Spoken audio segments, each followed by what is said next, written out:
আম্মু ভাইয়াকে যেন কারা মারি ফেলছে আম্মু। যে তো আমার মতো আর এই যে হাজার হাজার মা সন্তানেরা হয়েছে আমাদের মতো যেন কাউকে না হতে হয়। দেশের প্রশাসনের কাছে আমরা এটাই চাই, আমার মতো এই যে বৈষম্য দেশ আন্দোলন হাজার হাজার মা তার সন্তানেরা হয়েছে কাউকে যেন আর সন্তানেরা না হতে হয়।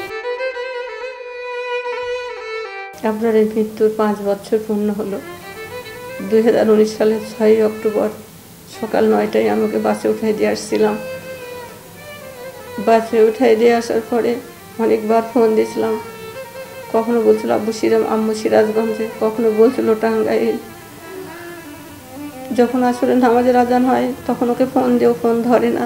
তখন ওর বাবাকে ফোন দিয়ে বললাম যে রাব্বি ফোন ধরছে না, তুমি ফোন দাও। ওর বাবা ফোন দিয়ে আমাকে বললো দেখো আমার ফোন ধরেছে, তুমি ওকে একটু পরে ফোন দাও।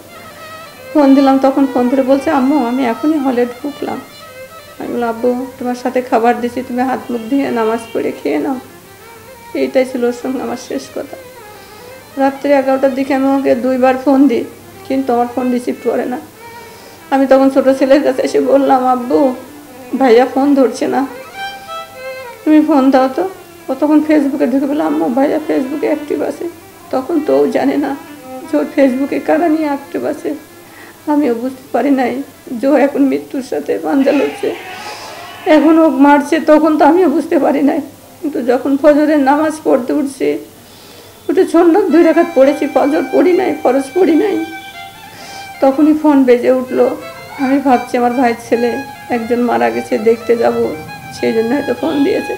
আমি ফোনের দিকে তাকায় দেখি নাই কে ফোন দিয়েছে। আমি ফোনটা ধরে শুধু বললাম যে আব্বু তুমি আলাউদ্দিন রোডে এসো, আমি 7টার আগেই আলাউদ্দিন রোডে পৌঁছায় যাব।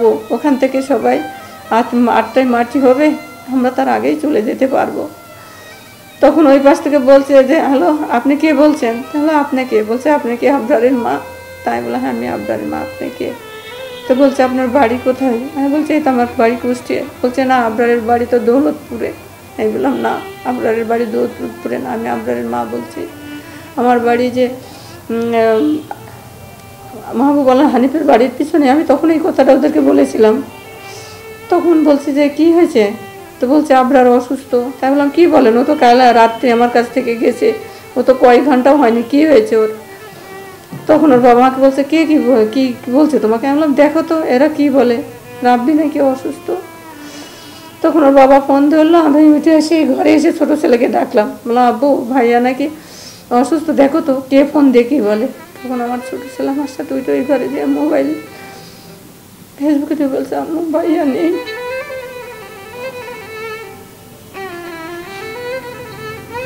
তখন সে বলছে আম্মু ভাইয়াকে যেন কারা মারি ফেলছে আম্মু।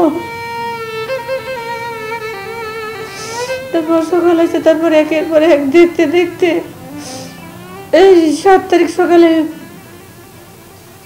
সারাদিন একের পর এক লোক আসতে গেছে। এই দেখতে দেখতে 5 বছর পূর্ণ হয়ে গেছে। একটা কেসের রায় হয়েছে, কিন্তু সে রায়টা এখনো কার্যকরী হয় নাই। এর মধ্যে 3 জন পলাতক আছে, তাদেরকে অ্যারেস্ট করা হয় নাই। এখন এই 5 বছর হয়ে গেছে, দেশের অনেক পরিবর্তন ঘটছে। তো এখন এই সরকারের কাছেও আমাদের আকুল আবেদন, যারা পলাতক আছে তাদের জন্য দ্রুত সময়ের মধ্যে অ্যারেস্ট করে আইনের আওতায় এনে তাদের জন্য রায় সুষ্ঠুভাবে কার্যকরী করে, এটাই চাই। আজ 5 বছর ওর জন্য তো আমরা কিছুই করতে পারি নাই। এই রায় কার্যকর হলে তবু তো আমরা হয়তো মানসিকভাবেও একটু শান্তি পাবো না। কেন যে ছেড়ে চলে গেছে আমাদের 5 বছর তো অনেক কষ্ট আছে। আমরা বিভিন্ন সময় বিভিন্নভাবে ওর কথা না, আমার ছেলেটা ভুলতে পারেন না, ওর বাবা না আমি। আমার ছেলেটা শুধু বারবার বলবে আম্মু সবার তো ভাই আছে, আমার তো আর কেউ নেই। যখন এইগুলো বলে আম্মু আমার কথা একবার চিন্তা করো, আমার তো আর কেউ নেই, আমার পাশে কে দাঁড়াবে? তখন খুব কষ্ট হয়েছে। একদিন আমরা ওকে নিয়ে গেছিল, ওর পাশে দাঁড়ায় চোখে মানুষের মতো মানুষ করবে, কিন্তু আজকে সে তো আর নেই। এখন এই আমরা 3 জন মানুষ আছি, ওর জন্য কিছুই করতে পারি নাই। শুধু আমরা বসে আছি দেখছি, আর কষ্ট পাচ্ছে। এখন আমরা এটাই চাই যে যারা পলাতক তাদেরকে যেন ধরা হয়, তাদেরকে আইনের আওতায় এনে এই রায় যেন দ্রুত সময়ের মধ্যে কার্যকরী করা হয়। আর সে সাথেও বলি, এক সময় যখন মারা যায় তখন এদেশের সকল মিডিয়া, প্রশাসন, দেশবাসী সবাই তখন ওর জন্য দোয়া করেছে। এখনো যেন সবাই ওর জন্য দোয়া করে।